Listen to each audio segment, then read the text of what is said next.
What's up everyone? Today's going to be a little bit of a different video.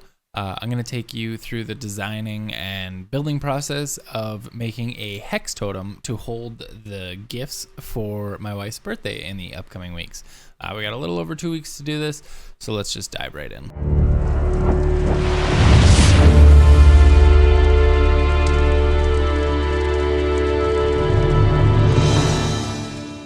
So I'm going to start this off by saying that if you like high energy, great vibes, and DBD gameplay, check out my wife on Twitch at twitch.tv/j_maples. I'll leave a link in the description below. So getting into it, this is a hex totem. If you found this video, you're more than likely a DBD player or have kind of an idea what it is. If not, this is a hex totem. There's a regular doll totem. It's burning, so that makes it a doll or a hex totem. If you don't know what a hex totem is, basically the killer has a perk. The super strong perks get a hex, and they attach to these totems, making them start burning. And then a survivor can go in and cleanse them, and they break down. And then the killer essentially loses a perk or weakens the perk or whatever. So the goals with this is I want to make it big enough where it can be a prop in the background of her streams after, but not too big to be a nuisance. Also, it has to be big enough to hold presents at least, or the presents that we got her. We got an AT 2020 mic and the Go XLR mini. So obviously some fair size gifts. I got a measuring tape here. We're gonna measure it out. The plan is to have them seated in here. The candles will be gone. I'll have them seated in here, and then I'll have burlap sack kind of stapled or zip tied or something around to kind of block what's inside. And then once this twine is unraveled, it'll fall down, revealing her presence. Fairly simple. I hope. We got her birthday's on the 26th. We got just about 2 weeks to finish this. Let's get into the designing and stuff. So I found on Yegi and Thingiverse. I will leave a link in the description below for everything that I find. I'm going to be relying on other people's designs just because I only got this 3D printer a couple weeks ago. I'm still learning how to use the program, and it'll just drastically slow me down. So I'm going to try to rely on other people's designs. If I can't find exactly what I'm looking for, I will then design my own. But hopefully we can find everything. So obviously the first one, the main piece, is the skull. I did find a fantastic skull on Thingiverse. That's actually what's on the printer right now. Got it loaded. We did a 60% scale. I'm going to see how that turns out in size. I might do a bigger one. I might do another smaller one. I don't know if I want to do 3 exact same size skulls or like maybe a couple different ones. I'm not exactly sure. We'll see how this one turns out and kind of how I feel about the size, as long as it doesn't look too goofy from the rest. And then obviously the next one was the bones, where again I found on Thingiverse, link in the description.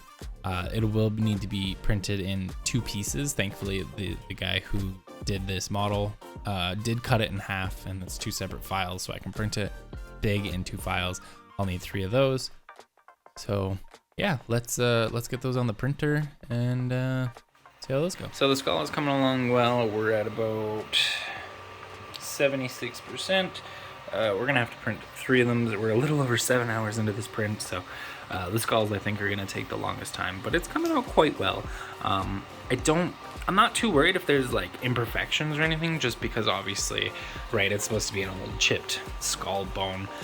So again, if there's an imperfection, I'm not going to be too worried about it, but I'll sand them up, clean them up, paint them, obviously, make them dirty and dingy. But yeah, the skull is coming along quite nice. Okay, so I had my 3D printer going when I was recording this. I didn't realize that the brrr sound would be in there until after, because I was dead after work. But anyways, all I'm doing is showing you here that I printed the bone in 2 separate pieces, and obviously I need to find a way to connect them. There was no like groove or anything for them to connect together. So I went down to Michael's, a local craft store, or not local chain craft store anyways, and bought these like wooden dowel things. I'm going to cut them into 1/2 inch or 1 inch lengths like this, and drill a hole into each bone with some hot glue, dump some hot glue down in there, and stick them together using that. That should be strong enough to hold these 2 bones together for this purpose. Okay, so in this clip, I'm just showing you the skulls that I printed. I ran out of the white that I used on the left there, and then when I ordered it new on Amazon, I got French white, which is closer to the bone color. I wish I would have printed them all, but these prints were like 14, 16 hours, something like that, so I don't really want to reprint them, and I'm just showing that I'm not too worried about being perfect, because it's a totem, you know. If it has like some missing teeth or some imperfections, that's fine. I printed them without support to save quite a few hours. This skull, I found this one after, and I decided to print it. It's got like Celtic symbols all over that I really enjoy. I swear I'm not trying to finger the camera there. I was pointing. But yeah, my wife is like me, is a fellow lover of like Vikings and Celtic culture and stuff, so I found this skull and I knew I had to do it. So I printed that one just to have something a little bit different. This is the glue that I'm going to be using. Again, I got it at Michael's, the same spot I got those wooden dowels from earlier. It turns out to be quite good for wood glue, or for bone color, not wood glue. And then this is me just drilling the holes real quick and sticking the wood dowels in and dropping some hot glue. I'm going to speed this up because it wasn't a long process, but it wasn't awful. But it didn't quite work out 100% the way I wanted it to, and we'll get into that a little bit later, but let me speed up.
Okay, so I had mentioned earlier that the bones didn't quite turn out exactly the way I wanted to. You could tell where the line was. When I connected them, they connected and they're strong, but the problem is some of them were like off-centered. It was kind of hard to drill in the correct spot, so when they lined up, it didn't look weird. So I went down and got this bottle of blood from Spirit of Halloween. Thank you, Spirit of Halloween, for opening up 2 months before Halloween. I never thought I would say that, but you came in clutch, so thank you. I had some string laying around the house that you can see right here. I just cut this into lengths, and I'm gonna soak it in the blood and then wrap it around the center of the bone. It'll look like some tendons maybe, or just some blood-soaked string wrapped around. I think it will look cool, and it'll cover up that crack where it's obviously the two bones are separated. So I'm just kind of mixing it in here, making sure that the blood gets nice and soaked into the string. I'm hoping it dries. If you do this, please use gloves. It was not supposed to stain your fingers, but it's like, it washed off easy, but my fingers were definitely red for like half a day. I had to scrub pretty vigorously, so I should have worn gloves, but I didn't bring home any with me, and I didn't feel like going to get any, so I can chalk that one up to laziness. But yeah, I'm just gonna lay them out here on this cardboard to dry out, and then I'll wrap them around the bone.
So the bones aren't big enough to make a triangle around the boxes, so I've decided I'm going to use these sticks to make the triangle, and then I'm just going to tie the bone like these for now.